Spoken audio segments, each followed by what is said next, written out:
राजद प्रवक्ता चितरंजन गगन ने भाजपा के घोषणा पत्र को लेकर प्रतिक्रिया दी। उन्होंने कहा कि भाजपा के घोषणा पत्र में ना तो महंगाई का जिक्र किया गया है, ना ही बेरोजगारी पर कोई बात की गई है। सिर्फ और सिर्फ भ्रष्टाचार के नाम पर जुमलेबाजी की गई है। भाजपा के घोषणा पत्र में नौकरी की चर्चा भी नहीं की गई है। भाजपा का आज घोषणा पत्र जारी किया गया है। सही अर्थों में यह घोषणा पत्र नहीं, यह जुमला पत्र है।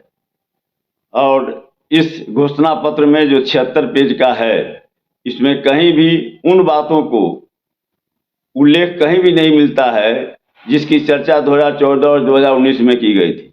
कहीं भी बुलेट ट्रेन की चर्चा नहीं है, स्मार्ट सिटी की चर्चा नहीं है, नौकरी की चर्चा नहीं है, जबकि 30 लाख पद ऑलरेडी केंद्रीय सेवाओं में रिक्त है। महंगाई की चर्चा नहीं है। भ्रष्टाचार पर जो बोलते हैं, भ्रष्टाचार पर भी केवल जो है सो एक जुमलेबाजी के तौर पर उसको पेश किया गया है। और 2014 में जो हसीन सपने दिखाए गए थे और फिर उसे एक्सटेंड कर दिया गया 2019 में 2022 तक का। अब 2024 आ गया है। अब उन हसीन सपनों को 2047 तक की म्याद बढ़ा दी गई है। केवल जो है सो एक भूल भुलैया के रूप में और कहने के लिए कि एक औपचारिकता जो होती है घोषणा पत्र के नाम पर, उसी का निर्वहन किया गया है भाजपा के द्वारा। भाजपा का आज घोषणा पत्र। संविधान निर्माता डॉक्टर भीमराव अंबेडकर की 133वीं जयंती पर भाकपा माले की ओर से पूरे राज्य में संविधान बचाओ लोकतंत्र बचाओ कार्यक्रम का आयोजन किया गया। पटना में वीरचंद्र पटेल स्थित विधायक दल कार्यालय में बाबा साहेब को याद किया गया और संविधान बचाने का संकल्प लिया गया। साहब ने कहा कि हमारा ये संविधान ये हिंदुस्तान के हर नागरिक को एक वोट की बराबरी देता है। हर आदमी के लिए, हर नागरिक के लिए एक वोट, अमीर से अमीर आदमी को भी एक और गरीब से गरीब हिंदुस्तानी को भी एक वोट। लेकिन इस वोट की बराबरी के बाहर जो समाज है, उस समाज में गैर बराबरी जबरदस्त रूप से आज भी, सदियों से गैर बराबरी थी और आज भी है। और अगर अर्थव्यवस्था की बात करें, वहां तो चरम गैर बराबरी है।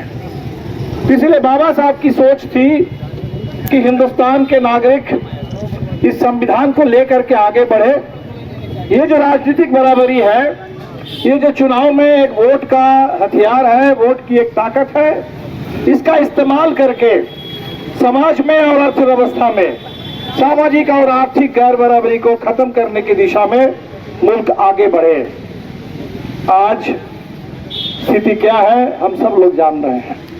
बाबा साहब ने इसीलिए ये बात भी कही थी कि संविधान अपने आप में चाहे कितना भी अच्छा हो, कितना भी अच्छा दस्तावेज हो, कितने भी अधिकारों की बात की जाए, सवाल है कि वो संविधान चलाने वाला कौन है, किसके हाथ में है वो संविधान।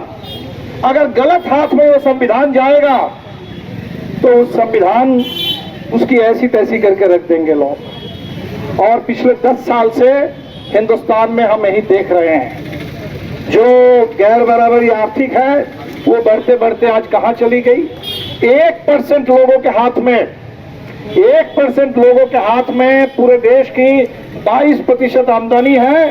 और एलीट इंस्टीट्यूट, अगर आपके अंदर चाह है तो एलीट आपकी राह है। IIT हो या मेडिकल, आप चाहते हैं अपने आप को उत्कृष्ट दिखाना, आप चाहते हैं खुद को एक IITian के रूप में दिखना या मेडिकल के क्षेत्र में आगे बढ़ना, तो एलीट आपके लिए बहुत बड़ी ताकत के साथ आपके सामने है। आइए, खुलिए, बढ़िए, पहुंचिए। Elite institute.